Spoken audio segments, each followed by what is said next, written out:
À la veille de l'élection du nouveau président et du rapporteur adjoint du bureau à la Chambre basse du Parlement, les élus nationaux sont sereins et motivés à compléter avec faste les deux membres du bureau. Dans les couloirs de l'hémicycle, l'ambiance est particulière. Les échanges fructueux entre les élus du peuple sont perceptibles dans tous les coins, témoignant leur engagement à franchir cette étape cruciale du fonctionnement de cette Chambre du Parlement. De l'autre côté, les colonnes de l'hémicycle sont remplies d'affiches portant des messages de soutien et exprimant les attentes des élus envers leurs futurs représentants. En dépit de l'unicité des candidatures dans les postes, l'honorable Aimé Boji à la présidence de la Chambre basse du Parlement et l'honorable Clotilde Moutita, candidate unique de l'opposition au poste de rapporteur adjoint, les candidats poursuivent activement la campagne. Ils échangent affectueusement avec leurs collègues députés pour présenter leurs projets, renforcer la confiance et s'imprégner des réalités de chaque province. Ce mercredi 12 novembre, les échanges ont notamment concerné les caucus des élus du Grand Kivu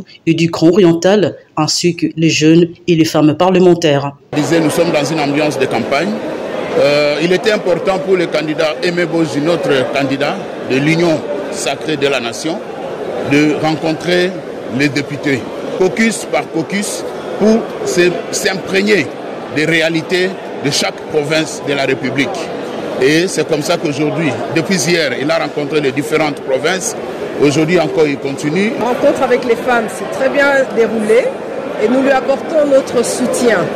De même que nous renouvelons nos vœux de loyauté au chef de l'État, patron de la majorité parlementaire. Et c'est tout ce qu'on peut vous dire. La première des choses, c'est de nous demander que nous lui apportons des soutiens pour qu'il soit élu.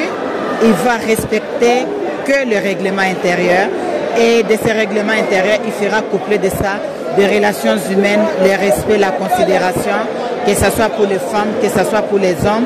Et surtout pour nous les femmes, c'est de demander que nous sommes beaucoup plus mises en minorité pour la prise de parole et nous voulons que la femme aussi puisse avoir une visibilité dans des prises de parole. La journée du jeudi 13 novembre sera décisive et déterminera l'avenir de postes vacants au sein du bureau de l'Assemblée nationale.